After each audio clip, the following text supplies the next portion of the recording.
ဝေးလံခေါင်ပြတဲ့ရွာလေးတစ်ရွာမှာမောင်ကျော်ဆိုတဲ့လူငယ်တယောက်ရှိတယ်။မောင်ကျော်ကအရက်ရှိရှိပိမ့်ပိမ့်ပပပါပဲ။သူကရွာအစွန်ကတောဆက်ကတဲဆုပ်လေးတစ်လုံးမှာတယောက်တည်းနေတာပါ။အဲ့ဒီတဲကအမိုးကလည်းဟောင်းနှွမ်းလို့မိုးရွိုင်မိုးတောင်ကောင်းကောင်းမလုံပါဘူး။ဒါပေမဲ့သူ့ကိုအထင်သေးလို့မရပါဘူး။ဘာလို့လဲဆိုတော့ဘသူမဆိုသူ့ရဲ့လေကြီးလေကျဲစကားပြောတန်ကိုကြားလိုက်ရရင်သူဟာရန်ကုန်မြို့ကြီးကနေအပန်းဖြေဖို့လာနေတဲ့တထေးကြီးတယောက်လို့အားလုံးကထင်သွားကြတာပဲ။နောက်ရမနဲ့စောစောမှမောင်ကျော်ကစောစောစီစီနိုးလာပါတယ်။သူကအမိုက်ပုံထဲကကောက်ရထားတဲ့အဝတ်ဟောင်းတွေရှုပြီးလက်ချောင်းရထင်နေအောင်တေချာမီးဖို့တိုက်တယ်။ပြီးတော့သူ့ရဲ့ခန္ဓာကိုယ်မှာကြာကြာနာနာဝတ်ဆင်ပြီးအခက်ညားဆုံးပုံစံနဲ့ဈေးထဲကိုခက်တီတီနဲ့ရှောက်သွားတော့တာပေါ့။အဲ့ဒီနောက်လူတွေအများကြီးကြားထဲမှာသူကအကြိမ်အော်ပြောလိုက်တာကအမလီ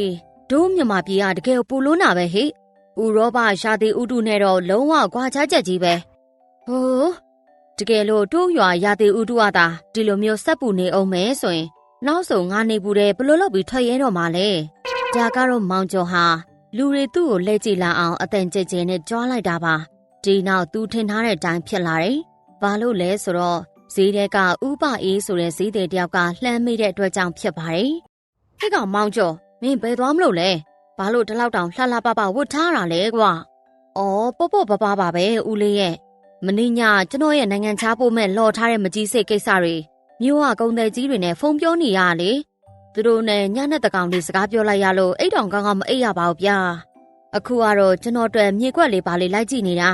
ာတိတ်အများကြီးမဟုတ်ပါဘူးဗျာအေက20လောက်ရှိရပါပြီမနက်ခင်းမှာလေကောင်းလေတန်းရအောင်အပန်းဖြေဆိုင်ရင်လေးစောက်မလို့လေအနားမှာရပ်ပြီးနားထောင်နေတဲ့ရွာသားတွေလည်းတောင်ကြတော့မျက်လုံးအပြူသားဖြစ်သွားကြတယ်အိုးဟိုမောင်ကျော်မင်းကတကယ်ချမ်းသာတာပဲဟိငါတို့ရွာကိုရောက်တာမကြသေးတာတောင်မင်းမတလောက်စီမံကိန်းကြီးတွေရှိနေပြီလားတကယ်ကိုအားကြဖို့ကောင်းလိုက်တာကွာမောင်ကျော်ကအဲ့ဒီလိုကြားရတော့သွားတွေအကုန်ပေါ်တဲ့အထိပြုံးလိုက်တာပေါ့ဒါပေမဲ့အမှန်တရားကတော့မင်းညကမောင်ကျော်တယောက်ပိုက်စာလွန်းလို့တညလုံးလှူးလိမ့်နေခဲ့ရတာပါပိုက်ထဲကလည်းစာလွန်းလို့ဦးတွေတောင်ပြတ်တော့မတတ်ပဲစံအိုးထဲမှာလည်းစံကလက်တဆုပ်စားတာမကြံတော့ပါဘူးမြေဝယ်ဖို့ဆိုတာဝေးလို့ငေုတ်တီးနဲ့အချိုးမုံဝယ်ပိုးတောင်သူ့မှာပတ်စံတပြားမှမရှိပါဘူး။ဒါပေမဲ့သူကတော့တထေးရောင်ဆောင်ပြီးလိမ့်နေတာပဲ။ဒီလိုနဲ့နေလိုက်ရင်တရက်မှာမောင်ကျော်ကရွှေစံတဆန်ရှိကနေဖြတ်သွားတယ်။သူကရုတ်တရက်ရှက်လိုက်ပြီးလေပင်းကိုစမ်းကအကျယ်အော်ပြောလိုက်ပြန်တယ်။အိုးတေးစံငါရဲ့20ကျပ်သားရွှေဆွဲကြိုးအင်ကမျက်နှာတက်တက်ရှိခဲ့မှမိခဲ့ပြီထက်နဲ့။ဟိုးလူကပစ္စည်းဥစ္စာတွေများလွန်းတော့လဲဒီလိုပဲ။ဟိုမိတီမိဖြစ်တာတဘာဝပဲလေ။တကယ်ပါပဲစိတ်ညစ်ဖို့ကောင်းလိုက်တာရွှေလာဝယ်နေကြတဲ့ရွာသားတွေလည်းတောက်ကြတော့တအံ့တော်နဲ့တူတူကြိတ်ကြိတ်ပြောကြတာပေါ့မောင်ကျော်ရဲ့မျက်နှာတက်ကန်းဆိုတာကတကယ်တော့ရေနည်းနည်းပဲရှိတဲ့အိုးမုတ်ခွက်အဟောင်းလေးပါ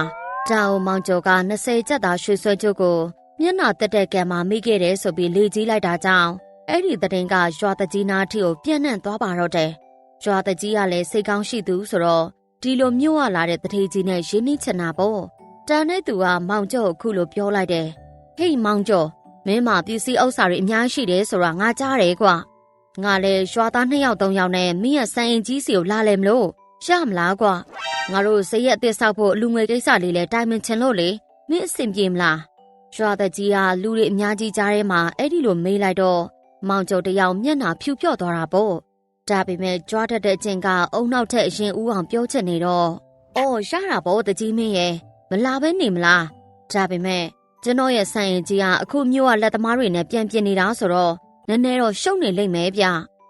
တကြီးကလည်းရပါတယ်မောင်ကျော်ရငါတို့ကလူစိမ့်တွေမှမဟုတ်တာပဲအဲ့ဒါဆိုမနေ့ပြန်နေမြင့်ငါတို့လာခဲ့မယ်နော်โอเคညရောက်တော့မောင်ကျော်တယောက်အိတ်လို့တောင်မပြောတော့ပါဘူးသိပြီငါတော့သိပြီတကယ်လို့တကြီးနဲ့ရွာသားတွေတကယ်လာရင်ငါရဲ့စံအိမ်ဆိုတာဒီတဲဆုပ်လေးပဲဆိုတာသိသွားကြတော့မှာပဲအဲ့လိုသာဆိုငါ့ဝိုင်းပြီးတတွေးနဲ့ထွေးကြမှာအမှန်ပဲအဲ့ဒီလိုတွေးတောနေပေမဲ့မောင်ကျော်တယောက်တိတ်ကအကြတော့မခံနိုင်ဘူးနောက်ရက်မနက်မှာတော့မောင်ကျော်ဟာ VIP ဧည့်သည်တွေလာမှမလို့ဆိုပြီးဖုန်ကြီးကျောင်းကနေအခင်းကော်စောအသက်တထဲသွားငားတယ်ပြီးတော့တော်ရလှပတဲ့ပန်းနေခူပြီးတဲလေးပေးမှစိုက်တယ်အိမ်ထဲကအနှံ့ဆိုတွေပြအောင်စပလင်နဲ့ရှောက်ရက်တွေပြုတ်ပြီးအစင်းမြင့်ရှည်မွေးအနှံ့ထွက်အောင်လှုပ်လိုက်ပါတယ်မကြခင်မှာပဲတကြီးနဲ့ရွာသားတွေရောက်လာတယ်သူတို့ကပျက်စီးနေတဲ့တဲအိုလေးရှေ့မှာရက်ပြီးဟေးမောင်ကျော်မင်းရဲ့စံအိမ်ကြီးကဘယ်မှာလဲဘာလို့ဒီတဲဆုပ်လေးပဲမြင်နေရတာလဲ မင်းငါတို့လိန်နေတာတော့မဟုတ်ပါဘူးနော်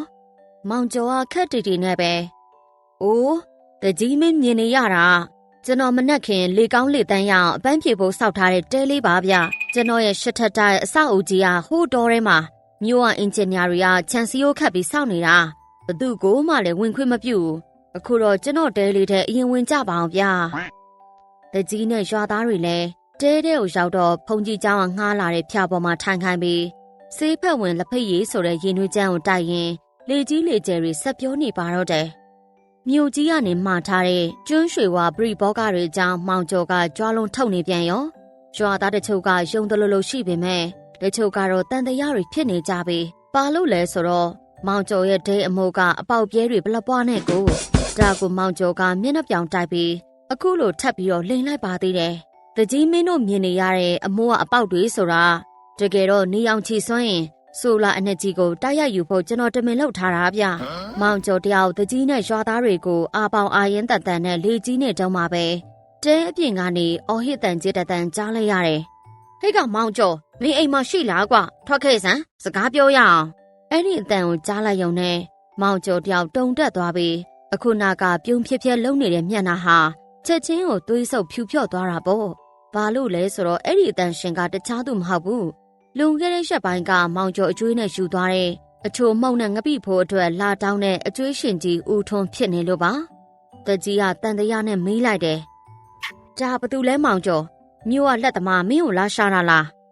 းမောင်ကျော်ကချွေးပြက်နေတဲ့ကြားနေပဲဩမဟုတ်ပါဘူးတကြီးမင်းရအဲ့ဒါကျွန်တော်ရဲ့ကိုကြီးကိုတာပန်နာရင်းမှုပါတိန်တန်းချီတဲ့ငွေချက်လက်မှတ်တွေကိုကျွန်တော်စီလာပြီးလက်မှတ်ထုတ်ခိုင်းတာထက်နဲ့ခဏလေးနော်ကျွန်တော်သွားရှင်းလိုက်ပါအောင်မယ်အားလုံးပဲရှင်နွေးကျန်းလေးတောက်ရင်စောင့်နေကြအောင်ပေါ့အဲ့ဒီလိုပြောပြီးမောင်ကျော်ဟာဦးထွန်းရှေ့ကိုအပြေးထွက်သွားပြီးတူတူလေးကပ်ပြောတယ်ဦးထွန်းရတူတူပြောစမ်းပါအခုကကျွန်တော် VIP ဧည့်သည်တွေနဲ့စကားပြောနေလို့ပါအခုပြန်သွားလိုက်ပါအောင်နော်ကြာပြီမဲ့ဦးထွန်းကကီးမဆိုင်ဘူးဒေါသတကြီးနဲ့ပဲဘာ VIP လဲမင်းငါစီကအကျွေးယူထားတဲ့900အခုပေးမယ်နဲ့အခုချိန်နေမပေးသေးဘူးတူတူပြောပါဦးထွန်းရဲ့အခုကျွန်တော်1000မင်းမယ်ဒါပေမဲ့ဦးထွန်းကကျွန်တော်ရဲ့ဆန်အိမ်ကအစီခံဟန်ဆောင်ပေးရမယ်ပြီးတော့ဂတိပေါင်းများစွာသောငွေစင်းစရာတွေလာပြတယ်လို့လှုပ်ပေးပါအောင်ဗျာဦးထွန်းကမောင်ကျော်ကိုခြေဆုံးကောင်းဆုံးကြည့်ပြီးယွန်ရှာတယ်လို့နဲ့ပြောပါတယ်ဂတိကတာတွေလာလုံနေနဲ့ဒီတဲဆုပ်ကြီးကဘယ်နည်းပြိုကျပြီးမင်းကိုဖီးတတ်မလဲတော့မသိဘူးဖဲဆန်းငါတကြီးကိုသွားပြောမယ်မင်းကလူလိန်ဆိုတာကိုပြောပြီးတာနဲ့ဦးထွန်းကအိမ်ထဲကိုစုံဝင်သွားတော့တာပဲမောင်ကျော်လည်းထိတ်လန့်တကြားနဲ့တကြီးကိုထက်လိန်ပြန်တယ်တကြီးမင်း तू စကားတွေမရှုံနဲ့အောင် तू ကကျွန်တော်ရဲ့ graphic designer လေ तू ကစိတ်ကူးသစ်တွေရအောင်လို့တခါတလေအခုလိုဇက်ကောင်ဆက်တွေဝင်ပြီးတရုပ်ဆောင်တတ်တယ်ဗျဟဲ့ကောင်မောင်ကျော်မင်းအခုချက်ချင်းတော်စမ်းမတကြီးမင်းဟာဒီကောင်မောင်ကျော်မှာတပြားမှမရှိတာ20ကျက်သာရွှေဆွဲကြိုးဆိုတာဝေးလို့ကျွန်တော်စီမှာအကျွေးတင်နေတဲ့900တောင်အခုချိန်နေမဆက်နိုင်သေးဘူး तू မယုံကြပါနဲ့ဗျာသူ့အိမ်ကိုပဲကြည့်အောင်အမိုးကအပေါက်တွေနဲ့နေတောင်ထိုးနေပြီဒီလိုလူမျိုးကဂတိကျွဲတတိဘလို့လုပ်ပြီးဖြစ်မှာလဲဗျဦးထွန်းကလူအများရှိမှအကုန်ဖွင့်ချလိုက်ပါတော့တယ်တတဲလုံးတိတ်ဆိတ်သွားပြီးတကြီးကမောင်ကျော်ကိုတန်တရားမျက်လုံးတွေနဲ့ကြည့်နေတဲ့အချိန်မှာမောင်ကျော်ကသူ့ရဲ့ထုံးစံနိုင်ပဲပြောင်းလိန်ပြောင်းစားနည်းကိုသုံးလိုက်ပါတယ်ဟာဦးထွန်းရခမည်းကလည်းတရုပ်ဆောင်တာတကယ်ကြီးကြနေရပဲတကြီးမင်းမြင်တယ်မလားဒါတထေးတွေရဲ့စိတ်ဓာတ်ကိုစမ်းသပ်တာဗျကျွန်တော်တကယ်ပဲဆင်းရဲသွားရင်လူတွေကကျွန်တော်ပေါ်ဘလို့ဆက်ဆက်မလဲဆိုတာသိချင်လို့ဦးထွန်းကိုပတ်စံပေးပြီးစမ်းခါလိုက်တာဦးထွန်းရခမည်းတရုပ်ဆောင်ချက်ကတော့ဟောလိဝုဒ်အဆင့်ပဲဗျာရွာသားတွေကတောင်းကြတော့တချို့ကလည်းယုံတယ်လို့တချို့ကလည်းကောင်းခါကြတာပေါ့ဒါပေမဲ့မောင်ကျော်ရဲ့စကားအပြောဆိုကအရင်ကညှက်လွန်းတော့တချို့ကလည်းတန်တရားစိတ်နဲ့ပဲဆက်ကြည့်နေကြတယ်ဦးထွန်းကိုအကျွေးနှစပြန်ပေးမယ်လို့ကတိပေးပြီးအနိုင်နိုင်ရှင်းလိုက်ရတာကြောင့်မောင်ကျော်တော့တကယ်စိတ်ညစ်သွားပြီးပတ်စံပေးရရှာမလဲတွေးနေတော့မှသူ့အဖေတေခါနီကခြံထားခဲ့တဲ့တက်တာအဟောင်းကြီးတစ်လုံးသွားမြင်တယ်အထဲမှာကအဝတ်ဆုပ်တွေနဲ့တန်ကြီးတက်နေတဲ့လေယာသုံးပစ္စည်းပဲရှိရလေဒီမှာတင်မောင်ကျော်ကအကျဉ်ရပြီဟေ့ငါတကယ်မချမ်းသာရင်တော့မှလူတွေပတ်စံအဟောင်းသားဖြစ်သွားရအောင်ဒန်နိုင်တစ်ခုတော့ဖန်နီးရမယ်နောက်ရက်မနေ့မှာတော့မောင်ကျော်ဟာအခန့်သားမဝတ်တော့ပဲအဝတ်ဆုပ်တွေဝတ်ပြီးပေါပြားတက်လက်နဲ့ရွာနောက်ဖက်ကတောအုပ်ထဲကိုခိုးကြောင်ခိုးဝဲဝင်သွားတယ်တော်တဲ့ဟင်းရွက်လာကူတဲ့ရွာသားတွေကသူ့ကိုမြင်တော့ဒီကောင်ဘာတွေလာလောက်တာလဲရတနာတူးနေရလားတိုက်ရှာနေရလားဆိုပြီးတန်တရားနဲ့ခိုးကြည့်ကြတာပေါ့ မောင်ကျော်ကလူတွေရှိမှန်တိတိကြီးနဲ့မသိချင်အောင်ဆောင်ပြီးမြေကြီးကိုအားရပါရတူးနေတယ်ပြီးတော့အကျဉ်ညီးပြလိုက်တာကအာပါပင်မလိုက်တာဗျာငါဘိုးဘွားတွေကလည်းတကယ်ပဲရွှေတွေကိုတလောက်နက်နက်ကြီးမြုပ်ထားရသလားဗန်ထဲကဂတိပေါင်းများစွာသောငွေတွေကုန်သွားမှဒီရွှေတက်တောင်တူးထုတ်ပြီးသုံးပါလို့မှားထားတာကိုအိမ်တဲ့သွားဖို့တောင်ပြင်းလာပြီပြောဆိုနဲ့မင်းညာကသူခိုးပြီးမြုပ်ထားတဲ့တက်တာဟောင်းကြီးကိုခက်ခဲတူးထုတ်လိုက်တယ်အဲ့ဒီမှာတင်တက်တာထဲကရွှေရောင်တဝင်းဝင်းတောက်နေတာကိုမြင်လိုက်ရတဲ့ရွာသားတွေဟာရွှေတုံးကြီးပါလားမောင်ကျော်တကယ်ရွှေအိုးကြီးကိုတူးမိတာပဲဟိအဲ့ဒီလိုပြောပြီးပစံအဟောင်းသားဖြစ်သွားတယ်ဒီသတင်းကတရွာလုံးကိုတောမီလောင်တလို့ပြန်သွားပါတော့တယ်တခဏတွင်တရွာလုံးပြန့်နှံ့သွားပြီးရွာသားတွေကမောင်ကျော်ရဲ့တဲဆုပ်ရှိမှရွှေကြီးဖို့အတွက်အုံခဲပြီးရောက်လာကြပါတယ်မောင်ကျော်ကတကားကိုအသေးပိတ်ထားပြီးအထဲကနေအော်ပြောလိုက်တာကစိတ်လျှော့ကြပါအောင်အမျိုးတို့ရာဒီရွှေတွေကရောင်ကြည်တက်တွေချမ်းသာတဲ့အရှင်ဝါတွေအရန်ပြင်းတယ်ဖုံးကံမရှိတဲ့သူတွေကြည့်မိရင်မျက်စိတောင်ကွယ်သွားနိုင်တယ်ဗျအဲ့ဒါကြောင့်ဒီရွှေတွေကိုအစီရင်ဖြေဖို့မြို့ကြီးကိုအရင်ယူသွားရအောင်မယ်အဲ့ဒီကြမှာအားလုံးအဝါကြည့်ခိုင်းပါမယ်မောင်ကျော်ကပါဆက်ကသာပြောနေတာမျက်နှာမှာခဏနောက်ပြုံးနေတာပါတကယ်တော့အဲ့ဒီတက်တာထဲမှာလူတွေလာချောင်းကြည့်ရင်လေးနေအောင်လို့ကြောက်ခဲတွေပဲထည့်ထားတာဖြစ်ပါတယ်ဒါပေမဲ့အခုတော့အခက်တွေ့ပြီးအကျွေးရှင်ဦးထုံးကမောင်ကျော်ရဲ့နေအောင်ချီစွမ်းရည်ယူတဲ့အမိုးပေါ်ကိုတက်ပြီးချောင်းကြည့်နေတာကိုမောင်ကျော်ကတက်တာတွေကကြောက်ခဲတွေကိုကြည့်ပြီးသဘောကျနေတော့မှဦးထုံကအမိုးပေါ်မှာအတန်မြောင်လှုံမိသွားတယ်မောင်ကျော်လန့်ပြန့်သွားပြီးအဝတ်နဲ့တက်တာကိုအမြန်အုပ်လိုက်ပါတယ်ဘသူလဲဟိခိုးကြည့်နေတာဆင်းလာခဲ့စမ်းဦးထုံရဲ့တကြီးရဲ့နောက်ထပ်ရွာသား2ယောက်ရဲ့အိမ်ထဲကိုစုပ်ဝင်လာတယ်ဦးထုံပြောလိုက်တာကငါပဲဟိမောင်ကျော်မင်းအဲ့ဒီတက်တာကိုသားသမီးလို့တမျက်တနိုးကြည့်နေတာငါကုန်မြင်နေဘယ်မလဲမင်းပြောတဲ့ရွှေစင်ရွှေခဲတွေငါ့ကိုပြဆန်းပါအောင်ကွာဖုံးကြည့်အောင်လို့တကယ်လို့သာရွှေအစ်စ်ဖြစ်နေမင်းစီကရဆရာရှိတဲ့အကျွေး900အပီးရပိုင်းလျှော်ပေးလိုက်မယ်ရွာသားတွေကလည်းအားတက်တဲ့ရောနဲ့ဟုတ်တယ်မောင်ကျော်ငါတို့လည်းပြပါအောင်ကွာတခြားရွာတွေကိုလည်းကြွားရအောင်ငါတို့ရွာမှာတကယ်တထေးအစ်စ်ရှိတယ်လေလုံးထွားနေတာမဟုတ်ဘူးဆိုတာမောင်ကျော်ခင်ဗျားတော့ချွေးတွေတီတီကြနေပြီအခုတက်တာဖွင့်လိုက်ရင်ကြောက်ခဲတွေဆိုတာသိသွားပြီးရွာသားတွေသူ့ကိုဝိုင်းတက်ကြတော့မှဒါပေမဲ့လူလေမောင်ကျော်ကချက်ချင်းအကြံရသွားပြီး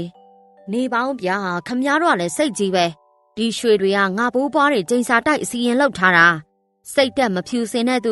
ူဒါမှမဟုတ်အကျွေးပတ်လေဝိုင်းနေတဲ့သူဆိုရင်ဒီရွှေတွေကိုတာမန်ကြောက်ခဲတွေလိုပဲမြင်ရလိမ့်မယ်ဒါကလည်းကောင်းတာပဲငါတို့ရွာသားတွေရဲ့စိတ်တက်ကဘလို့ရှိလဲဆိုတာစမ်းသပ်ပြီးသားဖြစ်တာပေါ့ကွာမင်းပြောတာတကယ်လားမောင်ကျော်လို့မေးတော့မောင်ကျော်ကတကယ်ပေါ့ဗျအခုဖွင့်ပြမယ်ဒါပေမဲ့တခုတော့ရှိရနော်တကယ်လို့တယောက်ယောက်ကတီတက်တာရဲ့ရွှေကိုကြောက်ခဲလို့မြင်နေရင်အဲ့ဒီလူကငရဲကြီးတဲ့သူစိတ်ထားကျင်းမြောင်းတဲ့သူဖုံးကံမရှိတဲ့သူပဲဒါပေမဲ့တကယ်လို့ရွှေဝါရောင်ဝင်းနေတဲ့ရွှေတုံးကြီးတွေကိုမြင်ရတယ်ဆိုရင်တော့အဲ့ဒီလူကဖုံးကြီးတဲ့သူကုသိုလ်ကံလုံးကောင်းတဲ့သူပဲပြုမောင်ကျော်ကအဲ့ဒီလိုပြောပြရတဲ့အသက်ကိုဝဝရှူလိုက်ပြီးတက်တာပေါ်ကအုပ်ထားတဲ့ဝတ်စာကိုဖြည်းဖြည်းချင်းဖယ်လိုက်တယ်အဲ့ဒီအချိန်မှာပဲတက်တိုက်ဆန်ဆန်အမိုးပေါက်ကနေနေအောင်ချီအားတက်တာထဲကကြောက်ခဲတွေပေါ်ကိုအရှိန်နဲ့ကြားရောက်သွားတော့တာပဲဖြူစင်နေတဲ့ကြောက်ခဲလေးတွေကနေအောင်အောက်မှာရွှေအစင်းလိုဝင်းနဲ့ဖြစ်သွားတာကိုမြင်လိုက်ရတော့တကြီးကအတန်ကျဲကြီးနဲ့အော်ပြောလိုက်တယ်။အိုးဟိုရွှေတုံးကြီးတွေဝင်းနေတာပဲဟိ။ဒါတကယ်ရွှေစင်ရွှေခဲအစ်စ်ကြီးတွေပဲ။ငါရဲ့ဖုံးကန်ကလည်းတကယ်ကိုမြင့်မာတာပဲဟာ။ကျန်တဲ့ရွာသားတွေကလည်းငရဲကြီးသူဒါမှမဟုတ်ဖုံးကန်မရှိသူလို့အပြောမခံချင်ကြတာနဲ့အလူအယံဝိုင်းပြီးတော့ပြောကြတော့တာပေါ့။ဟုတ်ပါဗျာရွှေအစ်စ်ကြီးတွေပါပဲ။ကျွန်တော်လည်းမြင်ရတယ်။တကယ်ရွှေတုံးကြီးတွေတကြီးမင်းရဲ့ဒါကတော့ရွာသားတွေဟာအဆက်ကွဲမှာကြောက်ကြတာကြောင့်တယောက်ကိုတယောက်လိုက်ရောက်မိသွားကြတာပါပဲအားလုံးကတက်တာထဲကကြောက်ခဲတွေကိုရွှေလို့ပဲတညစ်တညွတ်ထဲပြောနေကြတဲ့ချိန်မှာဦးထွန်းတယောက်ပဲပစံအဟောင်းသားနဲ့ကြောက်ခဲကိုကြီးလိုက်ရွာသားတွေကိုကြီးလိုက်ဖြစ်နေပြီးဟေးခမည်းတော်ကကြောက်ခဲကိုရွှေလို့ဘလို့လုပ်ပြီးမြင်နေကြတာလေဒါကြောက်ခဲရိုးရိုးကြီးပါဗျရွှေတပြားမှမပါဘူးအဲ့ဒီလိုအော်ပြောတာပေါ့မောင်ကျော်ကချက်ချင်းပဲဦးထွန်းစကားကိုဖျက်ပြောလိုက်တယ်အဲ့ဒါပေါ့ကျွန်တော်ပြောသားပဲဦးထွန်းကစိတ်ထားမကောင်းလို့အကျွေးတွေပဲလိုက်တောင်းနေတော့စိတ်တွေညှစ်နွမ်းပြီးရွှေကိုကြောက်ခဲလို့မြင်နေရလေတကယ်တနာစရာကောင်းတဲ့ဖုံးကန်နှိမ့်သူပါပဲ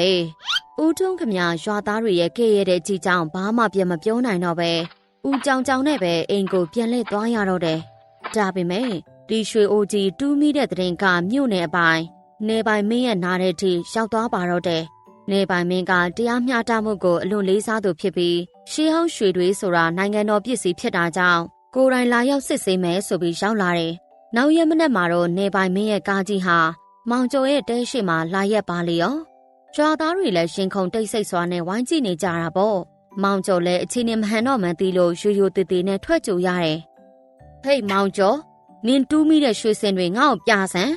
နေပိုင်မင်းကဩစာပြေးနဲ့အော်ပြောလိုက်တော့မောင်ကျော်တကူလုံးချွေးတွေပြန်ပြီးနှလုံးတွေတုံလာတာပေါ့သူကတုံရင်ရင်နဲ့ပြန်ဖြေတယ်အာဟိုနေပိုင်မင်းခမမနေ့ညကျွန်တော်အဖေဝိညာဉ်ကအိမ်မက်ထဲမှာလာပြောတယ်ဗျဒီရွှေတွေကပိုင်ရှင်ဟောင်းကအရင်ဆွဲလန်းနေတာမို့ရွာသားတွေဘေးဥပတ်မဖြစ်အောင်မြစ်ထဲသွားမျောလိုက်ပါဆိုလို့ကျွန်တော်သွားမျောလိုက်ပါပြီရှောက်မပြောနဲ့တကယ်လို့ရွှေမရှိဘူးဆိုရင်မင်းဟာလူထုကိုလိန်ညာမှု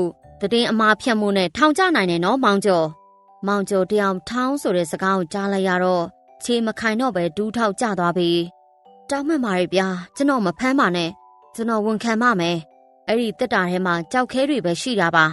ရွာသားတွေရွှေလို့မြင်တာနေအောင်ထိုးလို့ပါဗျာကျွန်တော်ကတပြားမှမရှိတဲ့လေလွင့်နေသူပါကျွန်တော်ကလူတွေရဲ့အလေးထားမှုခံချင်လို့လူတွေကြည်ညိုတာခံချင်လို့သာအခုလိုလိန်ညာပြီးရွာသားတွေကိုလှည့်စားခဲ့တာပါဗျတောင်ကြားလိုက်ရတဲ့ချိန်မှာတော့အစောတုန်းကရွှေတုံးကြီးတွေဝင်းနေပါတယ်ဆိုပြီးဝိုင်းပြောခဲ့ကြတဲ့ရွာသားတွေဟာတယောက်မျက်နှာတယောက်မကြည့်ရဲတော့ပဲကောင်းငုံပြီးကောင်းခါနေကြပါတော့တယ်အဲ့ဒီချိန်မှာလူလက်အကျွေးရှင်ဦးထုံကလူအုပ်ကြားထဲကနေထိုးထွက်လာပြီးအားရပါရရှီမောကပြောလိုက်တော့တာပေါ့ဘလူလဲကွာမောင်ကျော်နောက်ဆုံးတော့လဲအမှန်တရားပေါ်လာပြီးမှတ်လားငါပြောသားပဲဒါကြောက်ခဲတွေပါလို့ဒါပေမဲ့ဒီရွာသားတွေကကြောက်ခဲကိုရွှေလို့ဘလို့လုပ်ပြီးမြင်သွားကြလဲဆိုတာငါတကယ်သိချင်မိတယ်နေပိုင်မင်းကလည်းမောင်ကျော်ဟာရွာသားတွေစီကပတ်စံကိုလိန်ယူထားတာမျိုးမဟုတ်တာကြောင့်ငွေကြေးလိမ်လည်မှုမမြောက်ပေမဲ့ရွာသားတွေကိုလှည့်စားပြီးရုပ်တဲ့ဖြစ်အောင်လုပ်ခဲ့တဲ့အတွက်အပြစ်ပေးဖို့ဆုံးဖြတ်လိုက်တယ်။မောင်ကျော်မင်းကငါအပြစ်ပေးမယ်။မင်းဟာတနေ့တိဘုံကြီးကြောင်ဝင်းထဲမှာတပြက်စီလှဲရမယ်။ပြီးတော့ရွာအများသုံးအိမ်သားတွေကိုလည်းအမြဲစီကြောတန့်ရှင်းလုပ်ရမယ်။အဲ့ဒီချိန်ကစပြီးတထေးကြီးမောင်ကျော်ဆိုတဲ့ပွဲကနေဘုံကြီးကြောင်တပြက်စီလဲသမားမောင်ကျော်ဖြစ်သွားပါတော့တယ်။ရွာသားတွေကလည်းသူ့ကိုဘယ်တော့မှမယုံကြတော့ပါဘူး။နောက်ပိုင်းမှာသူကတကယ်အမှန်တရားပဲပြောဘသူကားမှနားမထောင်ကြတော့ပါဘူး။မောင်ကျော်ဟာအရှင်ကားထပ်ပို့ပြီးစင်းရဲပင်မစွာနဲ့အထီးကျန်စွာနေထိုင်သွားရပါတော့တယ်။ဘာလို့လဲဆိုတော့လိန်ညာမှုနဲ့တိဆောက်ထားတဲ့ချမ်းသာကြွယ်ဝမှုဆိုတာသဲနန်းတော်လိုပဲအမှန်တရားရဲ့ရှည်လိုင်းနဲ့တွေးလိုက်တဲ့အခါချက်ချင်းပြိုလဲသွားတတ်လို့ပါပဲ။ဒီပုံပြင်လေးကနေပေးချင်တဲ့သင်ခန်းစာကတော့တကယ်တထေးအစ်စ်တွေဟာကြွားဝါလေးမရှိပါဘူး။ကြွားဝါတတ်သူတွေဟာလည်းတကယ်မချမ်းသာတတ်ကြဘူး။လိန်ညာတာကခေတ္တခဏတော့ကိုကြည်ကောင်းအောင်လုပ်ပေးနိုင်ပေမဲ့အမှန်တရားပေါ်လာတဲ့အခါမှာတသက်လုံးအရှိန်ရစေတတ်တယ်ဆိုတာပါပဲကဲ